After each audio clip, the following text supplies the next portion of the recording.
Hi viewers, అందరికీ నమస్కారం. Welcome to Sravya's recipes.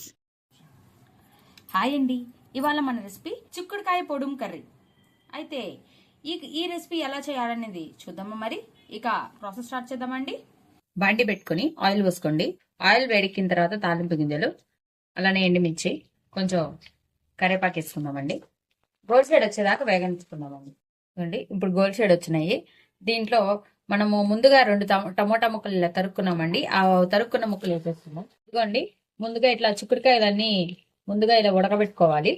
ఒక కుక్కర్ లో జస్ట్ కొంచెం నీళ్లు పోసి కొంచెం పసుపు వేసుకొని 1 విజిల్ ఆర్ 2 విజిల్స్ తెచ్చుకుంటే సరిపోతుందని ముందుగా ఇదంతా ఇలా ఉడకబెట్టుకొని మెస్ట్ వడపోసుకోవాలండి. పోసుకొని చిక్కుడుకాయలు కూడా దాంట్లో వేసుకొని ఇంకా మొత్తం కూడా దగ్గర పడాలండి. మంచిగా మొత్తం దగ్గర పడేదాకా ఆ నీళ్ళంతా పోవాలి. నీరంతా పోయిన తర్వాత ఆ టమోటాలు మగ్గిన తర్వాత ఉప్పు కారం వేసుకోవాలి. దీంట్లో పచ్చిమిరపకాయలు కానీ ఉల్లిపాయలు కానీ ఏం వేయరండి ఈ రెసిపీలో. ఈ పాయింట్ లో కొంచెం మనం పసుపు వేసుకుందామండి, ఎందుకంటే మిగతా వాటికి పట్టాలి కాబట్టి. కొంచెం పసుపు వేసుకొని ఒకసారి మన దగ్గర కలుపుకుందాం. ఇప్పుడు మనము కూరకు సరిపడా ఉప్పు వేసేసుకుందామండి.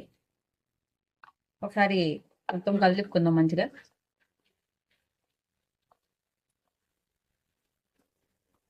చూడండి, ఆ టమోటా అంతా మగ్గిపోయింది. మనం వేసుకున్న ఆయిల్ అంతా చూడండి అట్లా అలా బబుల్స్ లాగా వస్తుంది. మనకి వాటర్ అంతా ఎవాపరేట్ అయిపోయి టమోటా అంతా మగ్గిపోయి ఆయిల్ అలా ఆయిలీగా కనబడ్డప్పుడు ఉప్పు వేసుకోవాలండి. ఫ్యూ సెకండ్స్ అట్లా ఉంచేసేసి కారం వేసుకుందాం. కూరకు సరిపడా కారం వేసేసుకోండి. మళ్ళీ ఒకసారి కలిపి ఫ్యూ సెకండ్స్ మళ్ళీ మగ్గబెట్టుకుందాం. స్పైసీకి తగ్గట్టు వేసుకోండి. ఎవరు ఎంత కారం తింటారనేది తెలియదు కాబట్టి ఎవరి కారాన్ని బట్టి వాళ్ళు వేసుకోవచ్చు అండి. ఎవరి స్పైసీనెస్ బట్టి వాళ్ళు వేసుకోవచ్చు.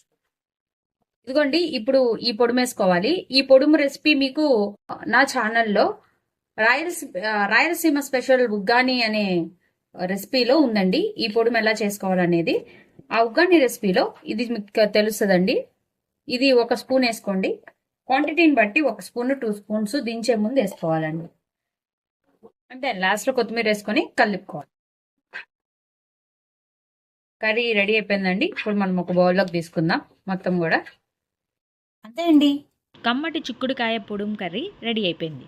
ఈ వీడియో కనుక మీకు నచ్చినట్టయితే ప్లీజ్ లైక్ చేసి, షేర్ చేసి, సబ్స్క్రైబ్ చేసుకోండి. Thank you for watching Sravya's recipes.